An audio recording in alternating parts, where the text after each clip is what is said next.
Hello, everyone. Thank you for introduction. Today, I'm going to present a paper, Variational autoencoder with transport operators decouples co-occurring biological processes in development.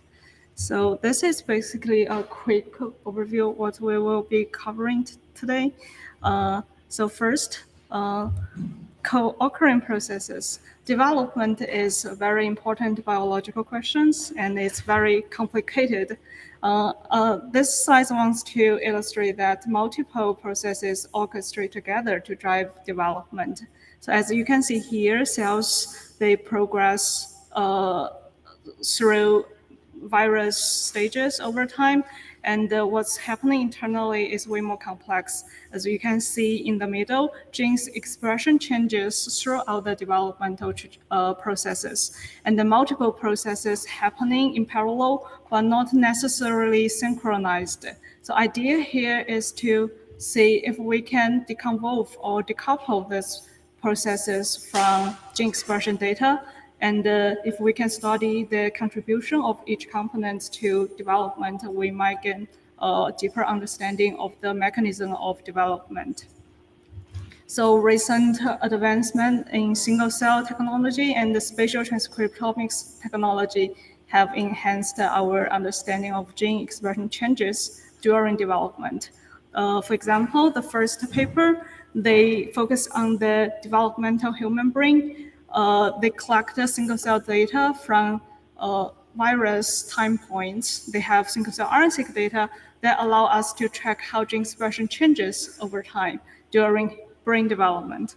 And the second paper, is about spatial transcriptomics across different cortical layers in brain. So that allows us to track the gene expression changes across different regions within a tissue. So this data, these technologies enable us to explore different aspects of gene expression dynamics, like the spatial aspects and the temporal aspects, respectively.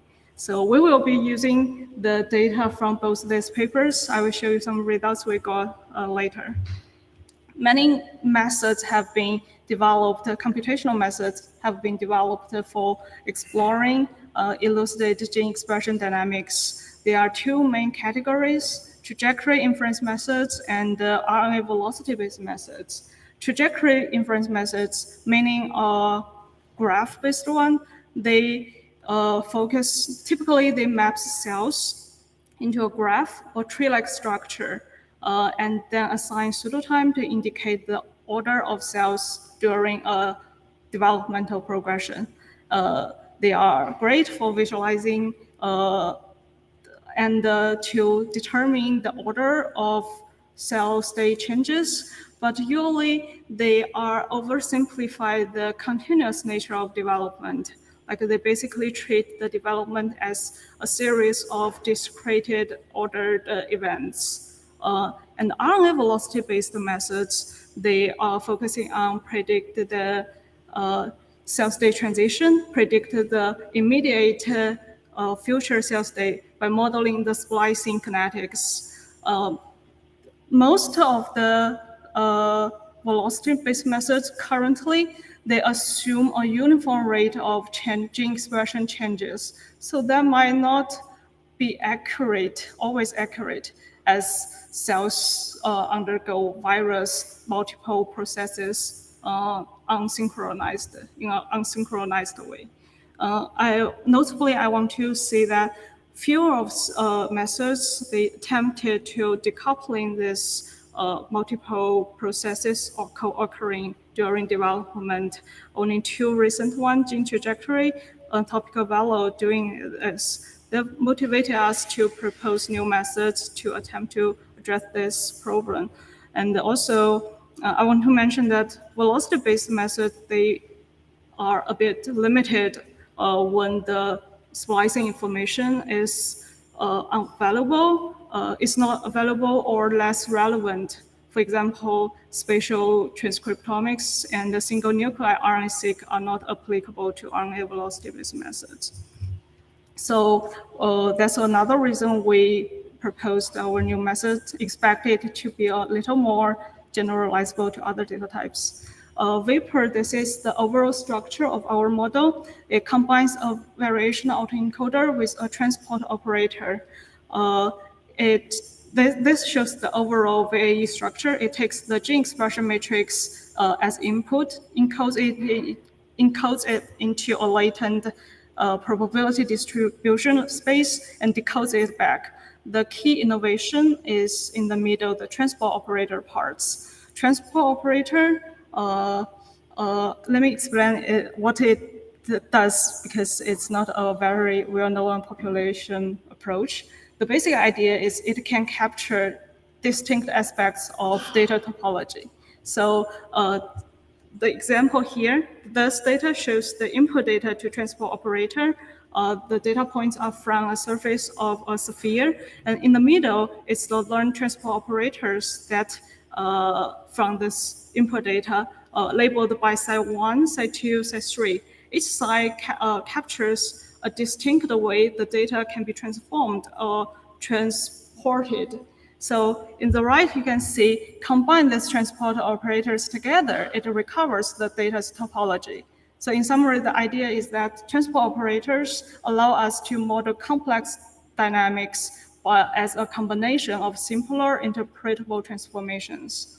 We use transport operator to model our parameter mu on the latent distribution. We consider model on mu instead of model on sigma, as we consider mu represents the central tendency of the latent cell state. It can be interpreted as the most likely, the average state of a cell. So we modeled the mu's rate of change using a simple linear ODE, d mu over dt equals to a mu. Then the matrix A is decomposed into multiple subspace represented by psi.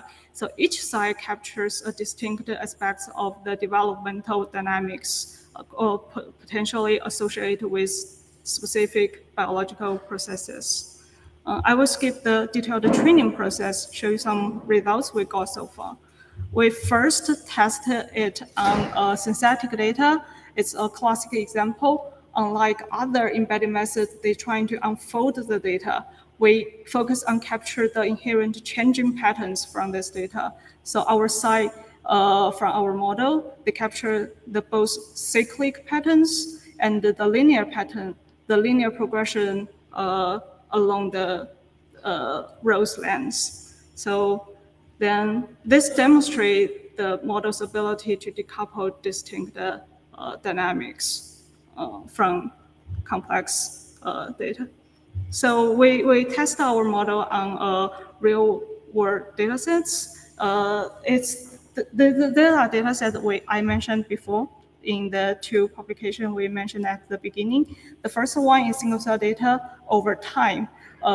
And the second data is the spatial transcriptomics data. It captures the gene expression changes across different regions of brain cortex. So from the time-resolved single-cell RNA-seq data, we could decouple the differentiation and maturation processes from developmental human brain. So the first side corresponds to differentiation.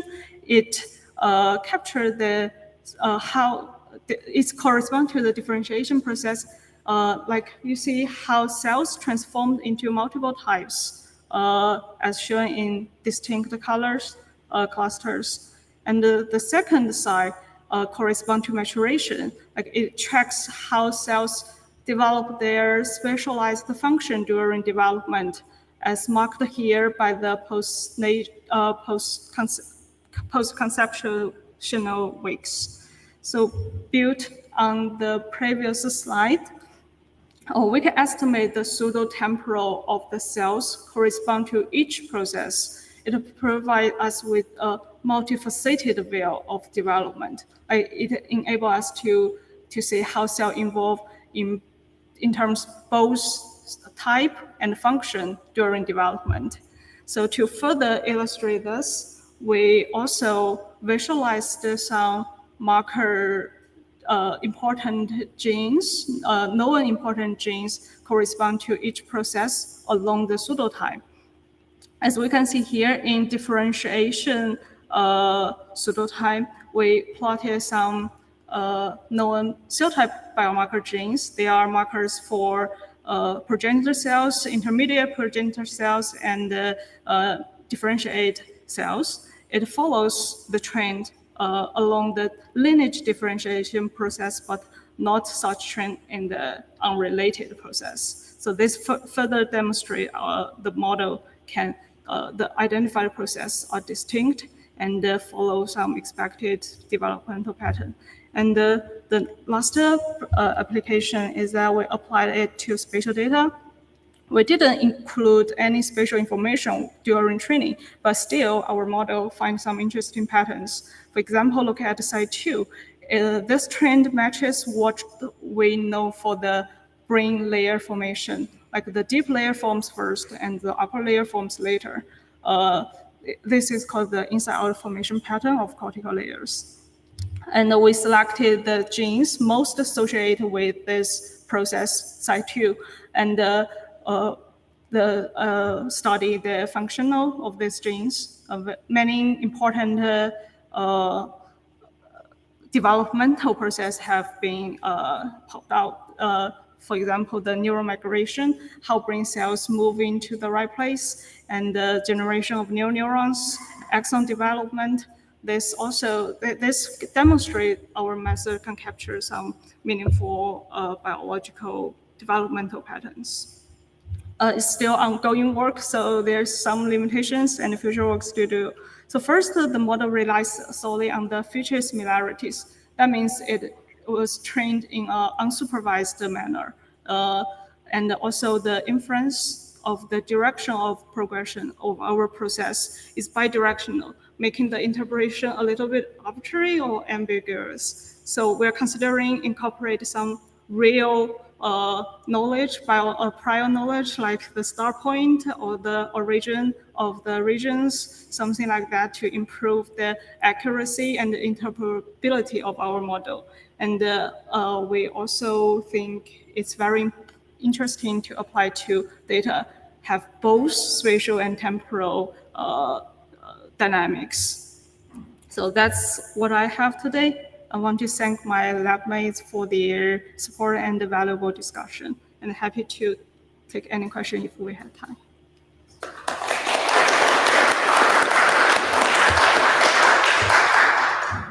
We have time for questions while we set up the next speaker. Sorry, how do you want to generate data?